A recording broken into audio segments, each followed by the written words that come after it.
आम इंतखाबात के लिए सफबंदियां तेज हो गई हैं। मुझे वफ्द की नवाज शरीफ और दीगर लीगी क़यादत से मुलाकात। मीडिया से गुफ्तगू में साद रफीक कहते हैं इलेक्शन मिलकर लड़ेंगे। फारूक सत्तार ने कहा मसाइल बहुत हैं, कोई जमात तनहा हल नहीं कर सकती।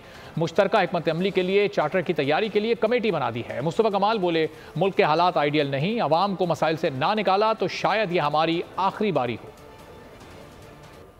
ये तय पाया है कि इंशाअल्लाह ताला हम 8 फरवरी के इंतखाबात में मिलकर हिस्सा लेंगे। ये भी तय पाया है कि मुख्तलिफ कौमी अमूर पर, माशी अमूर पर, सियासी मामलात पर, आइनी और कानूनी मामलात पर भी आपस में मुशावरत भी की जाएगी और इस ज़िमन में दोनों जानिब से कमेटियों का ऐलान भी किया जाएगा। ये बात वाज़ेह है कि कोई एक जमात इस पोजीशन में नहीं है कि वो मुल्क के जुमला मसाइल और जो अवाम जिन मसाइल में पिसे हुए हैं उनसे उन्हें बाहर निकाल सके।